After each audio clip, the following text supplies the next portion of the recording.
Hey guys, what's up? Just out here enjoying a really beautiful spring day, man. The leaves are starting to bud, or trees are starting to bud out a little bit. Springtime's in the air, you can sort of feel it. And been spend a little bit of time today getting ready for my next tournament. I've got the Toyota Series tournament on Grand Lake next week, so I'm going to start practicing Monday for that and get a couple days of practice in. And looking forward to getting out there on my old stomping grounds at Grand Lake. And just want to take a few minutes today and do today's video. I'm going to do another one of the legends, honoring the legends deal a bit. And this is a little bit of a twist to it because I'm going to tell you the story about the day I fished with Roland Martin, which was one of the most memorable days that I've had on the water. I think it might be interesting to some of you guys. But here's the story of how it went. First of all, I followed Roland Martin forever. I can remember reading about him from the earliest memories I have in fishing. And he's arguably the greatest bass fisherman in the history of the sport. I mean, he's 9-time angler of the year. He's won almost 20 tournaments, Bassmaster tournaments. No telling how many second place finishes he's had. He's just had a phenomenal career, especially back in the 70s and the 80s when everything started out. But the story of Roland, let me go back a bit. It was at the 1991, I believe. It was the Bassmaster Invitational on the Harris chain. And this tournament was sort of unique in the fact that it went down in the history books as the lowest winning weight in the history of Bassmaster competition. I think the Bassmasters Classic at Pittsburgh was lower, but that was not a regular season tournament. But anyway, this tournament, Mike Folkstead won this tournament with 14 pounds for 3 days on the Harris chain, if you can imagine that. 14 pounds for 3 days. So you can imagine how tough, how everybody else struggled in the field. And I can't remember, I don't know if they were having some virus down there or what it was, but the fishing was just terrible in that tournament. It was so hard to get a bite. And anyway, I drew Roland out in that tournament, the last day of the tournament, of this tournament. And the first 2 days of the tournament, Roland and I think I had caught one fish the first 2 days total, and I think Roland had caught one. We both caught one fish. And we were still like in the middle of the pack. It was that tough. I mean, it was super tough. So anyway, when I drew Roland, I got looking. I'd been fishing in Lake Eustis over there on the Harris chain. And I got looking back through there, and I could see like there was a little, like a little bridge causeway, that there was like a little channel that led back into another lake over there. And I looked at my topographical map, and this was before GPS, and I could see there was a little lake that this little causeway ditch that was connected to. But the thing about it, it was too narrow to get my boat in. I couldn't, it was like my boat was like a foot too wide or so. But I looked back in there and I saw this lake, and I looked at it on the map, and I knew that nobody had been in there ever. I mean, in the tournament, nobody could get back in there.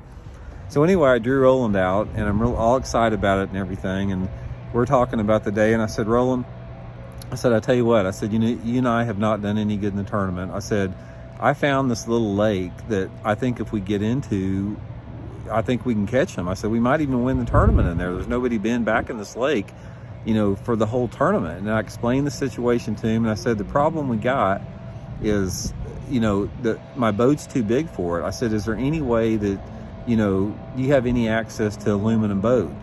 And he said, he's just like he is on TV. It's like, he's all excited. Son, he goes, I think I can get us one. He goes, let me call down to my marina down there. He owned the marina down at Lake Okeechobee. So Roland makes a call down there, and he finds an aluminum boat. And he goes, man, I got it all set up. He goes, my buddy's going to drive it up here tonight. He goes, it's a 17-footer. It had like a 50 horse on it, tournament legal. And Roland got all the insurance squared away on it that night. So we're both pumped up. We got this aluminum boat. We're going to be getting back into this little backwater lake that neither one of us, had fished before. Neither one of us knew anything about.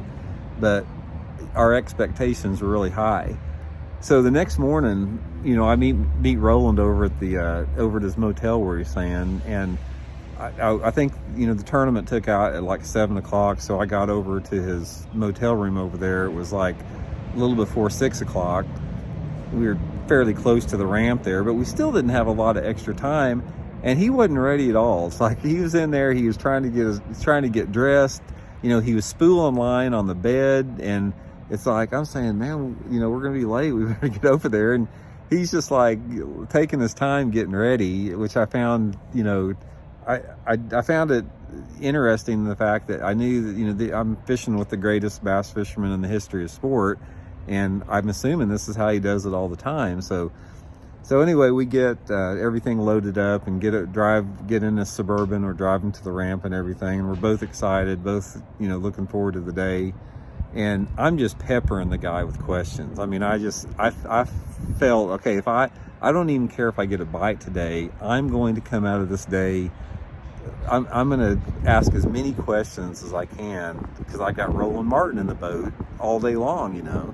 So I was asking him questions all day long. You know, it was like just peppering the guy with questions. So anyway, we get over to this little lake there, and we didn't even know if we could get back in it. I mean, we just assumed that, you know, from my, you know, explanation how wide it was, we could. So we get over there and we get right through the little cut. And what it was like a concrete, like a tunnel, sort of like, so there was concrete walls. So we had to go through this long concrete tunnel to get to the lake the other side. And we get back in this lake, and it opens up, and I'm guessing this lake is probably about, maybe 200 acres. It's not real big, but it's plenty big enough to catch a good bag of fish. And we opened up and got in there, and it looked beautiful. It's like there were boat docks everywhere. The water looked great. There were cypress trees everywhere. And we start fishing, and we're just not, they're just not biting. It's just like neither one of us were catching them. And we'd fished about, I don't know, we'd committed we were going to stay in there all day. We were going to try to fish everything in there, but we'd fished, you know, about 2/3 of the way through the day. We'd been in there 4 or 5 hours, and I think I caught one. I think Roland caught one.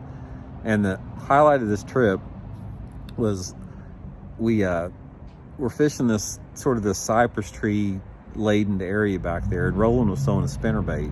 We were both up in the front of his boat, and he fires the spinnerbait out by the cypress tree, and I'm talking the biggest boil I've ever seen in my life gets this spinnerbait. I'm talking this thing, it's like 3 toilets flushed at once. And he sets a hook, and just like on TV, he goes, "Son," he goes, "I got one." And all of a sudden, his drag just started smoking out to the middle of the lake. And I go, "What in the world?" You know, so he's on the trolling motor going as fast as he can out to it. We're both thinking it's like a 15-pounder, you know. So we get out there, you know, probably 50 yards away from the cypress trees, and this thing comes up, and it's about an 8 or 10 foot alligator that had ate the spinnerbait. And Roland sees this alligator, and he like lights up. He's like fighting this thing. He wants to get it in the boat. He goes, "Son," he goes, "I got a big gator on here." And he's like having a great time with it. And he's fighting this thing for probably, I don't know, 10 minutes. He's fighting it, and he gets it right up to the boat. And I'm just like checking the whole thing out. You know, I wish I could have had a video camera back then. I'm checking the whole thing out. He gets it up by the boat, and it finally breaks his line. But just to see Roland, how he lit up like a little kid, you know, when he hooked that big alligator, didn't even care he was in a tournament. I found that pretty interesting. But anyway, we wound up, you know, finishing the day up. I think we both caught one fish, and went out of there, and it just didn't pan out, didn't turn out the way we did. But I asked him a bunch of questions throughout the course of the day, and the most important question I asked him, I go, "Roland," I said, you know, because I was trying to just be a sponge for information. I said, "What if you could give me one piece of advice to become the best tournament fisherman I can, what would it be?